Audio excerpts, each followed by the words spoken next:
Рахмат. Саламатсыздар, урматтуу кесиптештер. Биз депутаттар кечирим сурайбыз. Саат 2-де аябай маанилүү маселе каралат комитетте. Ошон үчүн эртерээк айтып коюп кеткенге уруксат берсеңиздер.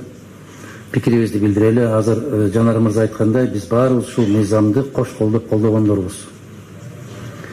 Массалык маалымат каражаттардан канчалык көп таякты жесек дагы, бирок массалык маалымат каражаттарысыз жашай албайбыз.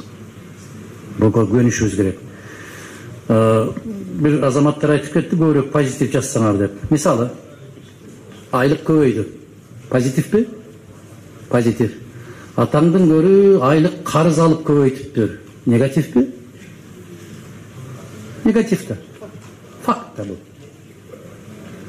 Маселе журналист эмес, маселе ошол маалыматты кабыл алган инсанда.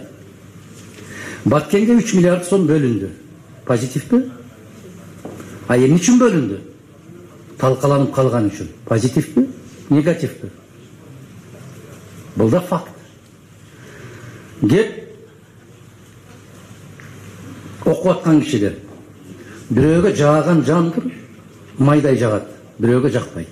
Ошол сыяктуу массалык маалымат каражаттарынын бирден бир аткара турган вазипасы, милдети элге маалыматты жеткирүү, ошол маалыматты түшүндүрүп берүү. А жалган маалымат таратуу боюнча азыр Дастан мырза коллегам кесиптешим айтып кетти, муну менен бийлик алек болот азыр. Жалган маалымат. КТР'ын карайсыңбы, ЛТР'ын карайсыңбы, 24-ын эмнесин карасаң ошону кара. Кызылдай калпты кечке жайнатып жатып алган ошолор. Алар үчүн күрөшүш керек, ошолор үчүн күрөшүш керек. Экинчи маселе, бул жерде Мурат мырза кайра Россия Федерациясын айтып атат. Россия Федерациясындагы мамлекеттик каналдарды карап көргүлө, келгиле анализ жасайлы. Кудайдын куттуу күнү Салабиевдин кечеси бар. Андагы сүйлөп аткан азаматтардын сын пикирлерин карап көргүлө. Карен Шахназаровду угуп көргүлө. Байкагыла, Яков Кедмини угуп көргүлө. Дагы толгонто кой, эксперттерди угуп көргүлө. Не деген нерселерди айтып атат. Аны бир дагы ЛДПР, бир дагы Коммунисттер партиясы айтпайт, алар айтып атканды. Эртеден кечке сын пикир менен каттуу согуп атат. Аябай каттуу. Же Бесагон ТВны карап көргүлө. Мамлекеттик телеканалдан чыгып атат Никита Михалков. Талканын чыгарып атат бийликти. Силер ошондойду КТРдан элестетип көрөсүзбүрбү, урматтуу жакшылар? Элестетип көргүлөчү ошондой көрсөтүүлөр КТРдан кетип атканы. Учук чыгып кетет айланайындар, учук. Таң атканча турбай каласыңар андай. Мындай салыштырганда эки тараптуу кылып салыштырыш керек. Мен атайын ушу мамлекеттик тилде сүйлөп атам, мен үчүн жетер жерине жетсин деп да. Мына ол айтып атабыз, массалык маалымат каражаттарынын гана маселеси эмес, эркин сөз эркиндиги. Биз так билишибиз керек. Машинага бензин куйбасаң, машина жылбайт. Күндө жылтыратып, арчып коюп коебер көргөзмөгө. Ошол сыяктуу эле бир да сайт, бир да массалык маалымат каражаты эгер эркиндикти сүйлөй алган инсан болбосо, жаран болбосо, ал эч нерсе жасай албайт. А бизде азыр мейли гезитти тыйсын, телевиденияга эч нерсеге тийбей эле койсун, бирок полицейское государство кылып ар бир пикир айткан кыргызды барып жулуп келип камай берген болсо, ким сүйлөйт эркин сөздү?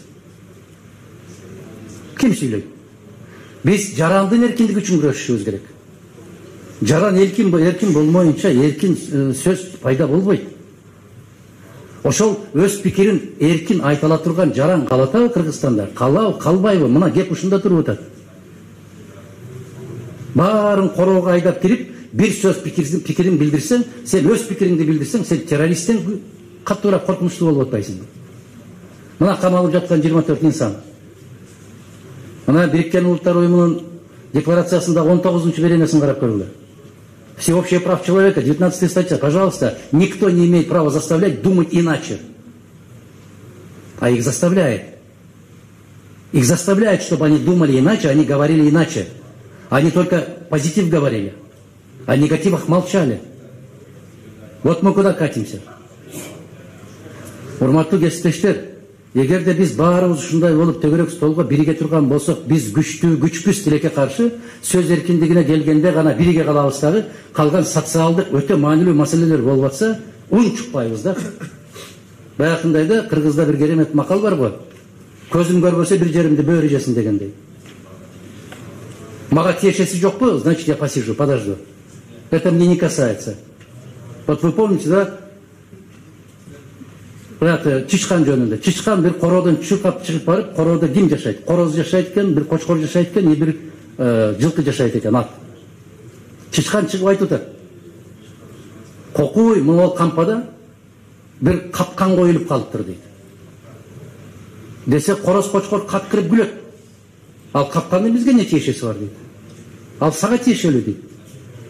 Чычкан капа болуп ичине кирет. А ошол мезгилде кожоюндун жубайы un алайын деп, нан бышырайын деп барат, а жана капканга жылан түшүп калыптыр. Ал жылан кожоюндун аялын чагып алат.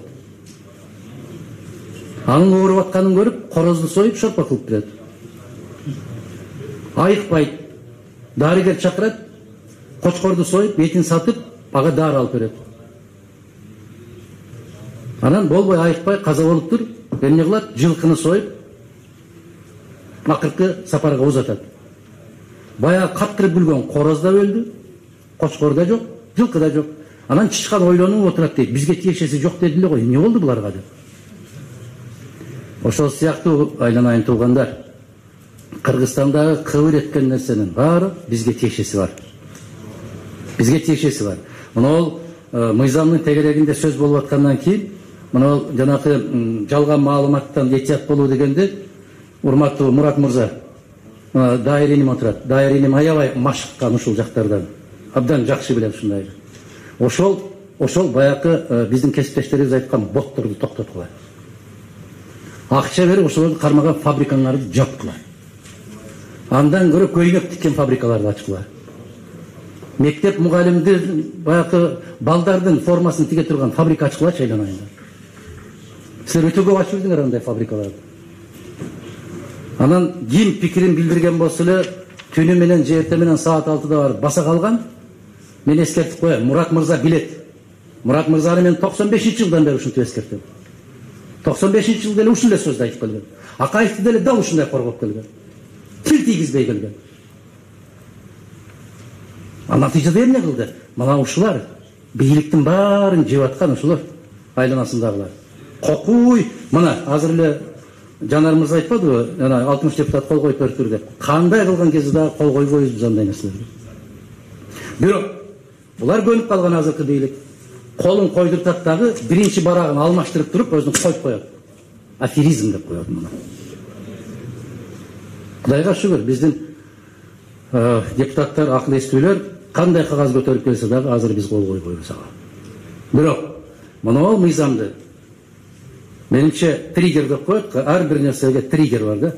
Эгер ушул мыйзамды депутаттардын колу бутун бурап, жана Иса Өмүркулов айтпады беле? Колу бутубузду бурап кабыл алдырган деп айланайын. Журт атасы деп кыйкырып жүргөн кишини бир түндүн ичинде кандай абалга салып койду. Мына ошондой абалга жеткирбеш үчүн силерге эскертүү да. Силер дыйкандар менен ойносоңор болот, башка бир ишкерлер менен ойносоңор, коркутсаңар болот, башка кылсаңар болот. Бирок сөз эркиндигине келгенде биздин элди коркутуш мүмкүн эмес. Аты өлгөнчө, жаты өлгөнчө аты өл дегендей болуп, мына ушун мисалы, мына азыр 8-чи берениңерди киргизип атасыңар. Призыв к войне деп атасыңар да. Если я буду говорить, если хочешь мира, готовься к войне. Это призыв? Это призыв. Хотя это цитата. Адамдын кадыр баркын деп атасыңар. Биз билебиз, Мурат мырза билет. Мурат мырза ошондо түздөн түз катышкан. Бир эле берене менен Абсамат Масалиевич грамоталык сотко берди. Намысына шек келтирип, экинчи берене менен ошол кездеги президенттин администрациясынын башчысы берди. Гезитти. Абсамат Масалиевичке кадыр баркын 5000 сом деп баалап берди.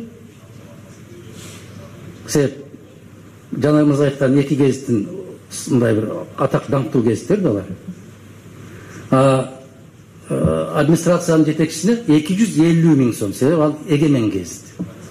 Эркин гезит. Ошол 250 000 сом айыппул төлөө менен гезитти жаптырганга жетишти. Береле берине.